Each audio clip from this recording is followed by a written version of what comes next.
Welcome to The Truth this wonderful Saturday. Thank you for joining us. We've got a good program for you today. We're going to review the debate. Hopefully you were able to catch it this week. We're also going to have a guest appearance from Marcy McCarthy. She is the chair of the DeKalb County GOP, which this week, actually on Thursday, filed a lawsuit against Brad Raffensperger, alleging that, shivers, the Dominion machines are not safe and secure like we've been told they are. And we'll get some insight into that from Marcy. And then it is going to be a real thrill, I think, to have on our final guest today, Jack Carr. He is an author. He has written 7 fictional books on their spy thrillers. He has written his first nonfiction book called Targeted Beirut. It's an historical look back on the devastating bombing of the U.S. Embassy in Beirut in 1983. And we're going to talk to Jack about his book. And there are so many parallels between what happened in 1983 and what is happening with Israel and Palestine and the other players like Iran. And we're going to get into all of that later in the show. So I hope you'll stay with us. And of course, as always, we welcome your phone calls at 804-778-8888. Well, the debate, the long-awaited debate is done. The die is cast. I'm curious, who do you think won? Tell us in the comments if you're joining us on YouTube, Rumble, or Getter, who you think won. If you're listening on the radio and you'd like to call us, 804-778-8888. I've given a lot of thought to this, and I've done a lot of reading, and I've really tried to drill down into the debate and come up with the right characterization. And the thought occurred to me that there were 3 players in this debate: Trump, Harris, and ABC News. And so the referee is not supposed to be a participant in the game. It's almost as if you were like in the Super Bowl and your team has the ball, they're down by 3, and they get the ball, they drive it all the way down to the other team's goal line, and the quarterback throws a screen pass, and the receiver runs it across the goal line, and a flag is thrown. Your team just won the Super Bowl, but the flag is thrown, and the referee is over there signaling that there was holding on the play. The only catch would be that the commentators, the announcers, the color guy, and the videographers, they can't find anyone holding the offense, an offensive player. But your team loses. So that would be an example where a and of course, that sort of thing has happened. It happens a lot in college. It happens in the NFL. It's not always fair. Well, I don't think that the debate that was held last Tuesday was fair. There are a lot of polls. There are a lot of questions about who won, and there are a lot of conclusions drawn. And so I've been really torn about, I pride myself in telling the truth. I want to be honest with you all. I put not a high value on that, but that is the measure. So who won the ball game? Well, the team that got the favorable call. But does that tell the whole story? So if we have to give an answer, we're going to say Harris won. It was not Trump's best night. And I think there were missed opportunities along the way, and we'll talk about that in a moment. But the reality is that Trump went into the lion's den. He knew that it wasn't going to be fair, and it wasn't fair. They lived up to the predictions. David Muir and Lindsey Davis were so clearly biased, and they shaped the debate in Kamala's favor. We're going to show you some clips in just a minute. To me, this debate was just more of the same. While I was watching the debate, I reflected back on the Mueller probe, Russia, Russia, Russia, the Steele dossier, a complete lie. January 6th, Harris had to bring that up. the saddest day in American history. Now, the debate was held on the 10th. That was the eve before the 9/11 remembrances that were to be held the next day. I was really shocked that no one talked about 9/11 on the eve of that tragedy. But to dare say that January 6th was the saddest day in America's history on the eve of our remembrances for those who we lost on 9/11, the 3,000 people that we lost in the World Trade Center, the people who went down on that plane. I mean, Jiminy Christmas. And that's why it reinforced my belief that nothing that comes out of Kamala Harris's mouth should we believe. It made me think about July the 13th in Butler, Pennsylvania, and what I consider to be a massive cover-up.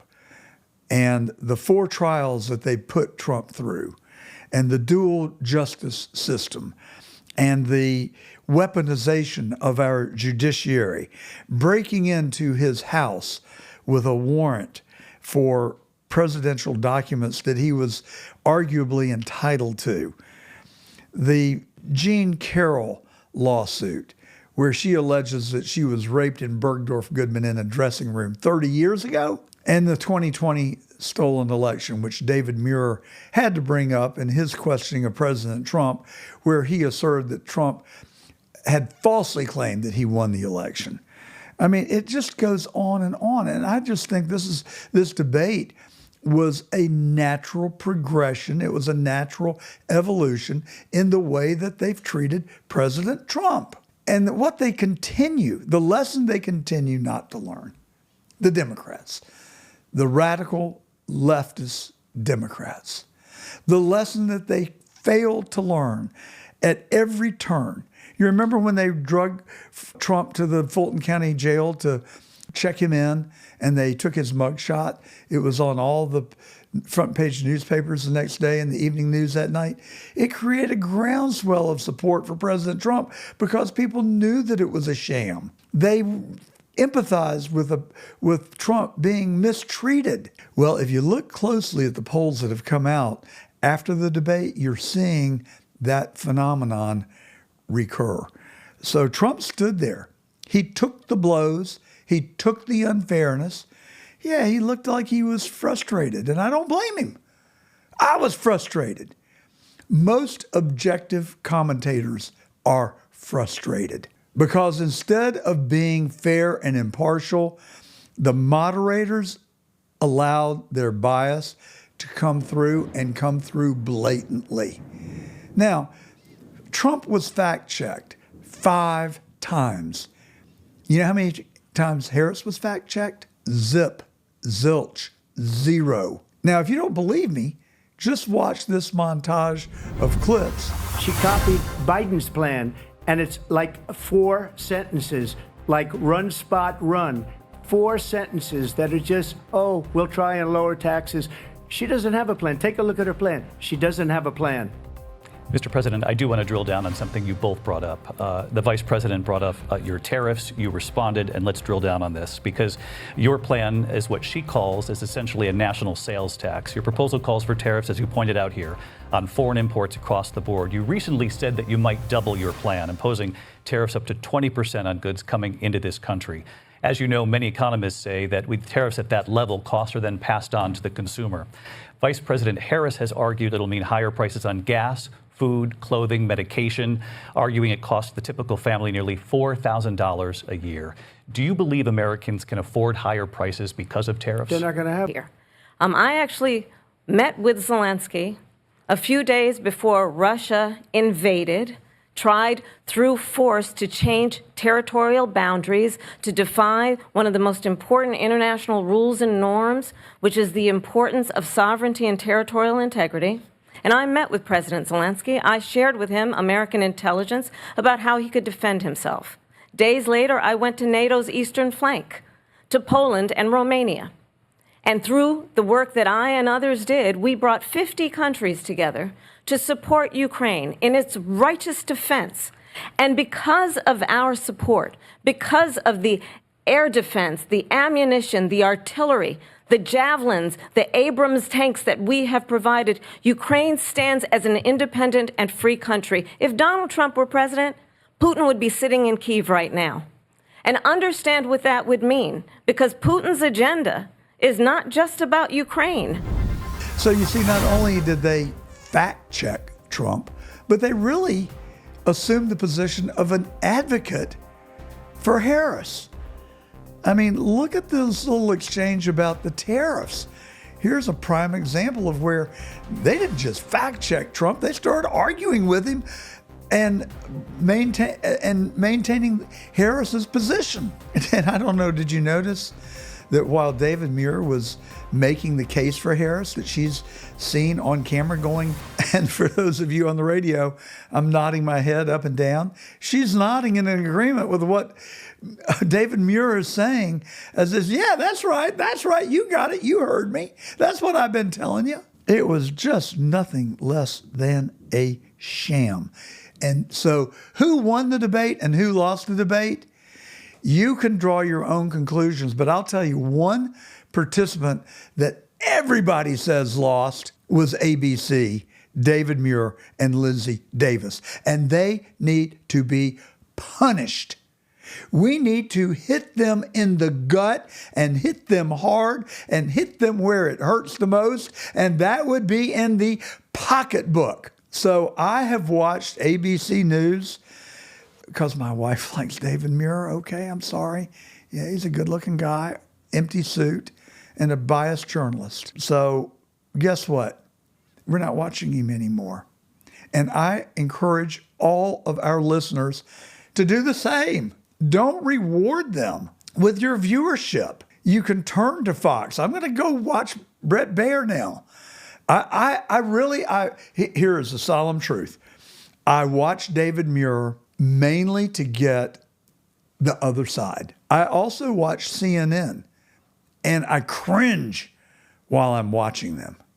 I literally cringe. It is all I can do to restrain myself from not throwing something at the television. But I want to know what they're saying.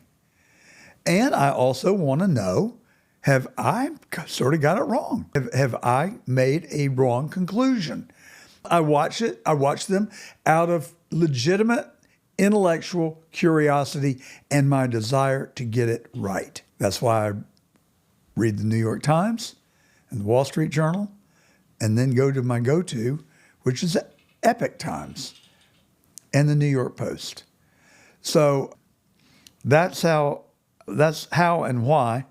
But here's one more clip that show you the utter unfairness. You know how the debate rules were very strictly written, and how everybody was going to play by the same rules, and how all of the microphones were going to be muted when it was not your turn? How did that play out? Well, watch this. 9th month, 7th month. Come on. Okay, would you do that? Why don't you ask her that question? Why don't you answer That's the problem. question? Would you because veto? Under Roe v. Wade, Answer the question. Would you veto? You could do abortions in the 7th month, the 8th month, the 9th month. It's so obvious what took place. It's so obvious how fundamentally wrong it was. Punish A, B, C. Don't watch them. I used to watch the Today Show. For 40 years, I watched the Today Show. I watched them in college. I set my alarm clock to wake me up with the Today Show on television. I had a timer that I was plugged in, my TV was plugged into. Every morning, I woke up to Jane Pauley and Tom Brokaw. I loved the Today Show.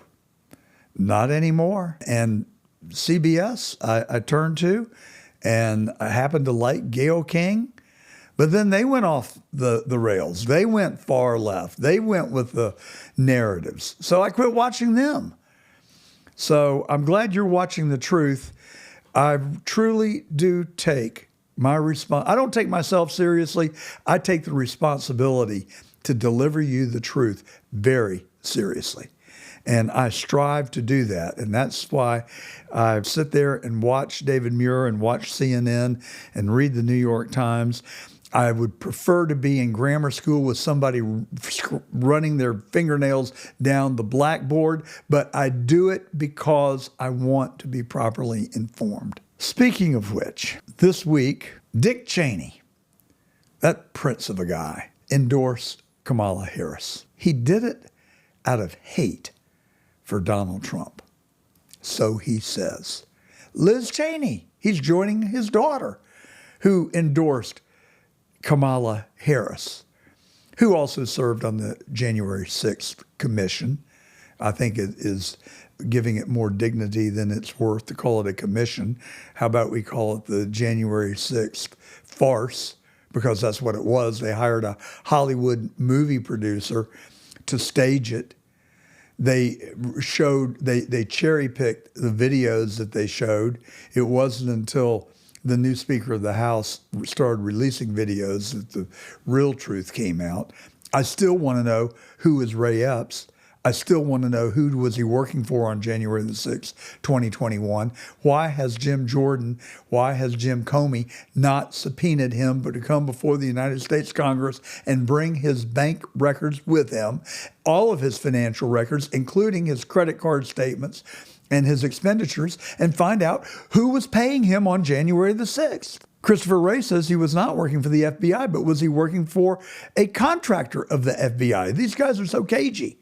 You can't just ask the obvious question. You got to make it broad so they can't lie. You know, it may not be a lie, but it's not really telling the truth. If Ray Epps was, in fact, working for an FBI contractor, or if there was an indirect link between the FBI and Ray Epps. But I've watched those videos. I've seen Ray Epps in the crowd. There's no way you're going to convince me that Ray Epps wasn't on somebody's payroll, that he wasn't there to try and antagonize and try and stir up the crowd and get them to breach the Capitol. You can see it. You can see it with your own eyes.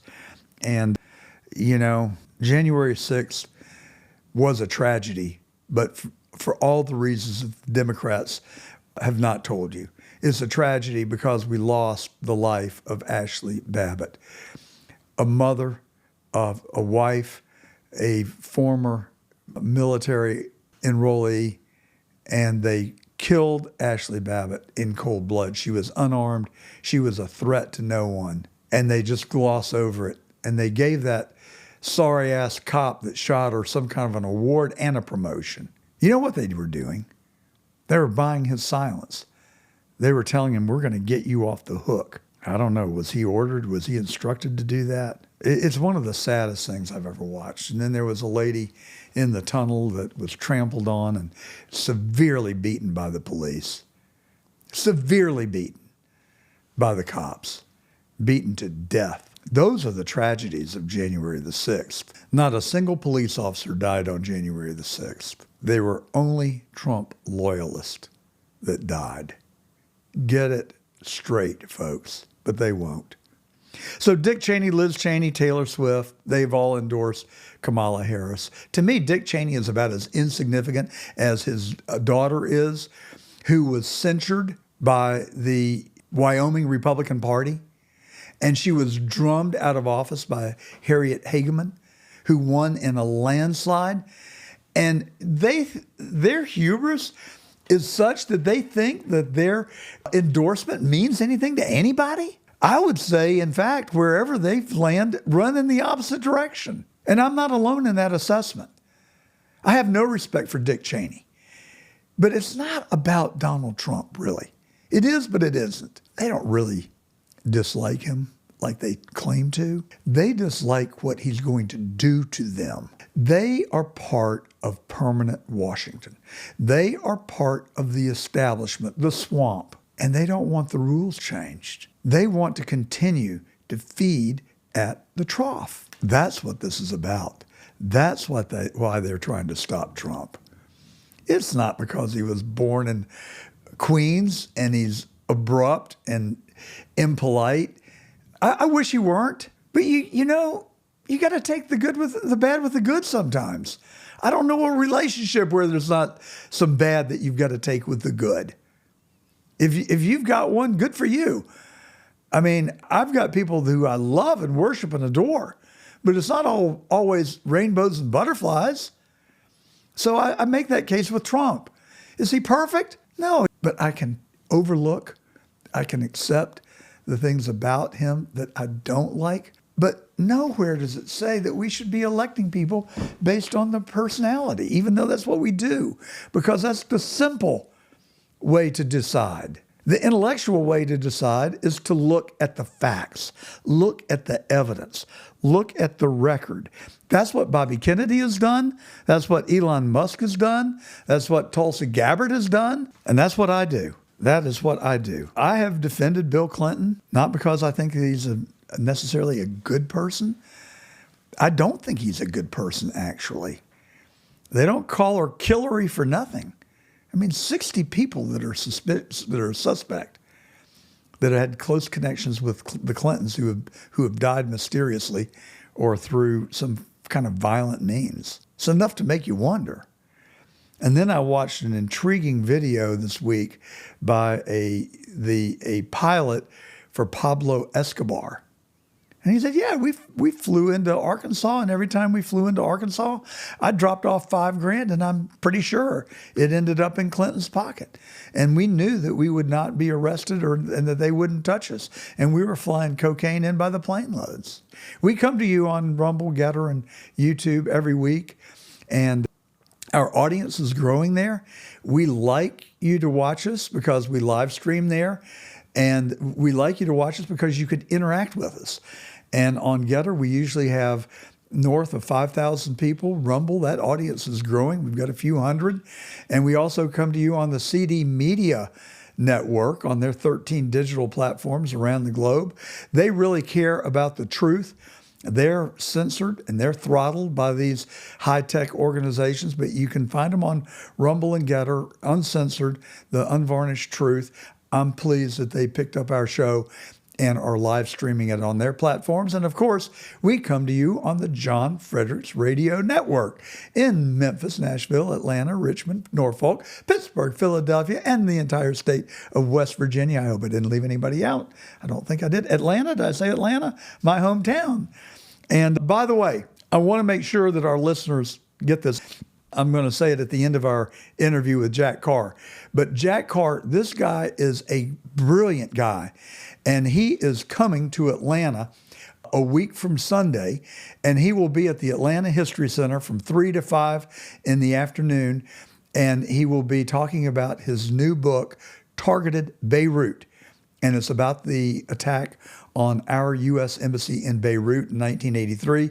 270 Americans, innocent citizens, died senselessly in that attack. There's so many parallels and similarities to what's going on in Gaza and the Gaza Strip right now. And the players are actually pretty much all the same. We just fast forward at 50 years and here we are dealing with the same stuff. Okay, so now let me critique a little bit about what I would have liked President Trump to have done a better job of. Now look, he is a great campaigner. He knows how to communicate with people, even if he doesn't do it as eloquently as Ronald Reagan did. Very few people do it as eloquently as Ronald Reagan did, by the way. But I think instead of saying they've botched our economy, he could have supported it with facts. I think instead of talking about what a horrible job they've done at the border, he could have supported it with facts. I think that instead of talking about his position on abortion, he could have humanized it and supported it with facts. So here's where I'm coming from. When Trump was president, we had interest rates of 2% and below. Under Biden, we've had interest rates as high as 7%. Unemployment with Trump got down to a low of 3.3% pre-COVID. It's currently at 4.2%, down from 4.3%. And you may say, oh, well, that's only 1%. Well, you know, the workforce is about 200 or 110, 120 million people. So 1% is nothing unless you're among the 1%. And that affects about between 1 and 2 million Americans. It's devastating. if you're in that 1%.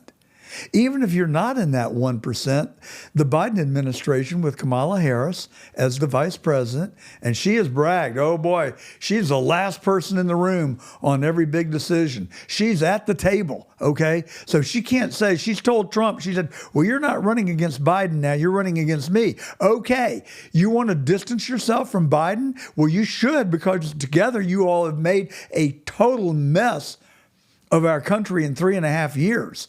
I'd run from it too if I could, but you can't, Ms. Vice President. You can run, but you cannot hide, because the facts are not going to spare you. Inflation has grown from 1.5% under Trump to as high as 9% with Biden. Now, and now it's down to 2.9%, which is going to allow the Federal Reserve, what a coincidence, to lower interest rates next week. Will it be a quarter or a half? I don't know. It probably should be a half. That's a double-edged sword. If they give you a half a point, some people will interpret that the economy is much worse than we think it is. If they give us a quarter, that's what most people are predicting, then it's expected. But that's going to favor the Democrats. That's going to give them the opportunity to say, oh, look at how we've gotten the economy back under control. We've got inflation down to 2.9%, and we've got unemployment down to 4.2%, and it's dropping like a rock, unless you're a member of that 4.2%. Gas under the Trump administration was $2.60 on the average.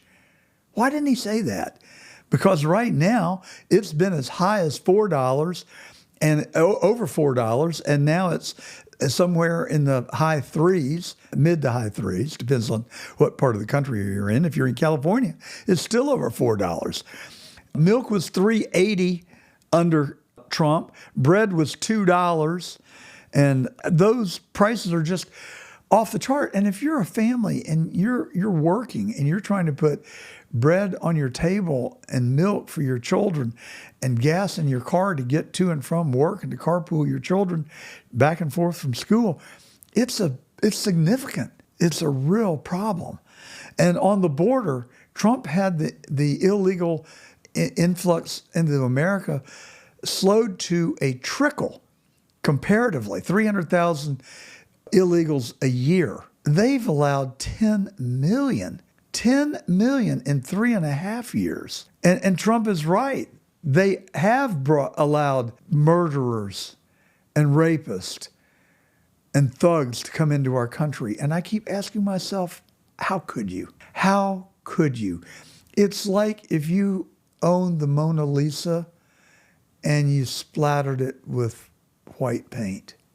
How could you? I mean, why would you take a great country and allow people to come into our country that are just going to bring us down, and they're going to take food, they're going to take money from our citizens who are struggling to get by, and they are taking jobs.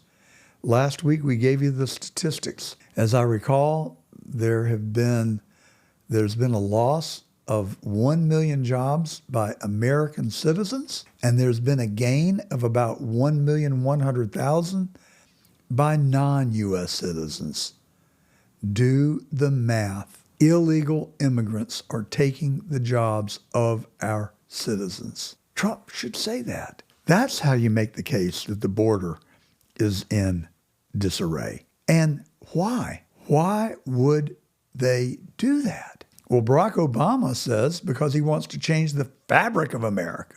And we know that Biden wanted to do it so he could bring more people into the country and give them Obama phones, the use of a motor scooter, free housing, food, spending money, so they'll go vote for him. That's how they're going to cheat. I don't know whether we can overcome it. I don't know. But we're going to fight. We're going to take the position that we can, and we will. And everybody listening to this broadcast today needs to take a pledge. You need to raise your right hand and say, John, I swear. I feel like that guy on TV. Come over to the television and put your hand on the television set, and I will pray for you. and you pray with me. But you raise your right hand and say, John, I swear. Don't worry. Your husband or your wife, they'll come into the room and they'll be raising their hand. That I will find one non-likely voter and take them to the polls and vote on November the 5th. And if you're in Pennsylvania, you could turn the election. Our listeners in Pittsburgh and Philadelphia, thank you very much for tuning into The Truth Today. You have the greatest potential of any state in the union to swing this election for Trump. But I'm telling you, you've got to come out en masse. More people have got to come out than they can cheat with. That's the only way we're going to beat them. Because you heard Marcy McCarthy talk about the machines, the problem with the encryption, and the fact that passwords are out there floating around, and if you work hard enough, you can find them in the public domain. And if you're evil and you're bad and you're willing to break the law, you can go break into a voting machine with that password and you can alter votes. And you don't think that stuff is going to happen? Well, we better wake up, smell the coffee, get to work. Just if everybody in Pittsburgh and Philadelphia and in Pennsylvania who are listening to this broadcast today will go identify one unlikely voter and say, hey, Bob, hey, Susie, why don't you ride with me to the polls on November the 5th? Or go take them to early voting, or get your elderly relatives an absentee ballot. Help get people to the polls. That's how we're going to win. And Georgians, my friends in Atlanta, Trump can't win without Georgia. And it's a 50-50 state right now. It is a 50-50 state. We got to get serious. You got to get your friends, your relatives, your kids, every voting age person that you know. Round them up, take them with you. Make it a voting party. A buddy of mine has a dinner that he hosts, and if you come with I voted today, he'll buy you dinner. That's not saying that you're not paying them to vote for your candidate, but you can reward them for going to the polls. There's nothing wrong with that. You just can't reward them for voting for the person of your choice. That's illegal. It is a fact that larceny and theft have increased during the Biden administration. It is a fact that Kamala Harris raised bail money for people who looted and burned in Minneapolis in 2019. It is a fact that she wants to decriminalize drugs. And it's a fact that she triggers me. She makes me angry when she then goes on national television and tries to be empathetic about people who have lost their loved ones, their children, to fentanyl overdoses, while meanwhile she's advocating decriminalizing drugs. How sick can you be? How duplicitous, how dishonest can you be? How bad can you be? And she wants to decriminalize illegal aliens. Yay. You can walk across the border, but we're not going to prosecute you criminally. It's going to be a civil violation. I don't even know what that means. Are they going to have to pay? What is the civil penalty? You're going to have to pay $50? You're going to have to pay a fee to get in? It's really sick. It's really bad. And we've got to work as hard as we can for the next 60 days, or less than 60 days. Early voting starts next month. We have got to work, and fight, and help get Trump across the line and into the White House so we can save our country. And you may think that's hyperbole. I don't. I am not saying that lightly. I am not saying it out of exaggeration. I'm saying it because that's what I truly believe. And Kamala Harris is lying to the American people. For 4 years, they have opened the gates and allowed people to come into this country from the Central America and South America and God knows where else. Iran, Iraq, Afghanistan. Christopher Wray says that terrorism is a clear and present danger in our country today, right now. And now she wants to act like she wants to close the border. She said that her campaign said that she's in favor of completing the wall. How duplicitous can you be? She tells you that She has great empathy for people who've lost loved ones to fentanyl, but she wants to decriminalize drugs. She tells you that Bidenomics is working. How? How is it working?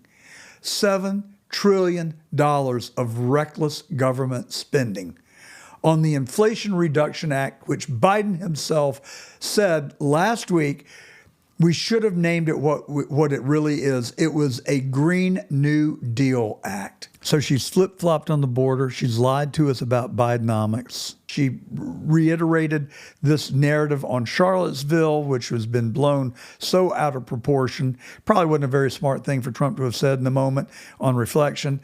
She talked about 2020. David Muir attacked the president, said that he falsely asserted that he had won 2020. And in fact, yeah, he says that the election was stolen, but I don't think I never heard him say turn over the election. I never heard him tell Mike Pence to go up to the Capitol and turn the election over. What I did hear him say loudly and clearly, call a timeout. There is enough smoke that we need to drill down in this and find out whether we had an honest and free election. Take 30 days, do the investigation, call in the FBI, call in the state election boards and their local law enforcement, get the ballots, get the ballot images, reconcile the tallies, look at the voter rolls, and determine, was it an honest, free, and fair election? And if it wasn't, then you got to figure out a remedy. And that's what happened in Bush v. Gore. They had so many election anomalies in Florida, hanging chads, remember that? That they said, well, we're going to go to court. We're going to let the courts work it out. The courts ended up being appealed to the Supreme Court. And the Supreme Court gave a formula for going and recounting the election. And they put people in place with supervision and both parties and the news media present. And they recounted the election. Bush won, according to the recount. All right, so that's the debate. I've gone on longer than I intended, but I think that I think there's a lot to unpack, and I conclude that I don't really care how you decide who won the debate. Trump didn't have a great night. Kamala Harris was very well prepared. Trump was not well prepared. I fault him and his team for not spending more quality time preparing. But, I fault Kamala Harris for being over-prepared because she sounded so robotic and programmed. She just kept saying the same stuff over and over again. But so did Trump. He kept coming back to immigration. So I'll give the nod to Harris that she won the debate, but only by a hair and a big footnote. It was rigged. It was a setup. And David Muir and Lindsey Davis did not play fair. And they shaped the debate. So then what do you do? How do you call the debate then? I just say, I can't come up with a conclusion on who won. All I know is who lost. And that's ABC, David Muir and Lindsey Davis. Congratulations, David. You lost a viewer. I ain't going back. To heck with them. All right, we'll be back right after these words. You're listening to The Truth on the John Fredericks Radio Network. And we hope you enjoy watching The Truth and listening on the John Fredericks Network as much as we enjoy bringing it to you. Now, if you do enjoy it and you'd like to reward us, all you have to do is go to rumble.com, John Gordon Truth, getter.com, look for John Gordon Truth, or youtubelive.com and John Gordon Truth, and hit the subscribe button. It costs you nothing, but it will do a big service for us. It'll help us reach more people. And if you like it, hit the like button. Have a great weekend.